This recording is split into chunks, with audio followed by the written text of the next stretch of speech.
the hands-on day-to-day is Todd Reardon's responsibility, but the big overarching concepts, that's Mike Sullivan. I mean, it's his power play, it's his system. So I do sort of understand where he would be coming from in that sense, saying like, hey, this isn't, you're scapegoating these guys. The buck stops with me, if that's in fact the way he's putting it. Now, that said, I think a new voice regarding power play concepts would be really beneficial for this team. Because, Rick Tocchet provided that voice. I think Sergei Gonchar, to a degree, provided that voice. And this team needs new ideas as far as the power play goes. So does that mean you have to clear out your current guys and bring in new guys, or could you just add somebody? Or, I'm not sure the mechanics of all that, but I think a new voice advising Sully would be beneficial. But I think ultimately it's Sullivan's, the buck stops with Sullivan. That's the bottom line. And that's the question I think that a lot of people ask. And what is what I would call the case that you can make to continue on with Mike Sullivan, given the way that the NHL operates a lot of times with these coaches? I mean, it's hard for me to come up with a case given the talent that the Penguins have and how long it's been since they've won a playoff series. I don't know. Make the case. How about that? Make the case to bring back Mike Sullivan for one more year.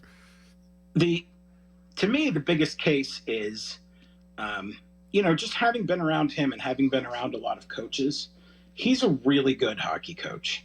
Like the way he deals with players, and that's a big part of this, because the players that he's dealing with in this case are guys that have been in the league for almost 2 decades and are Hall of Famers. So that's not an easy coaching gig.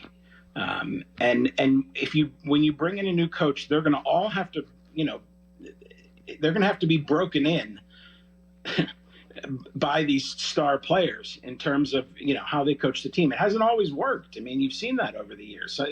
So some coaches have more success than others than working with these guys. So the big picture, the defense of Mike Sullivan is quality, one.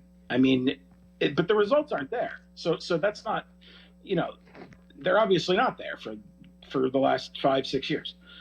So that's not a really strong argument. But the other argument is a continuity with your veteran star players who respond to his respond might be the wrong word, who respect his style of coaching.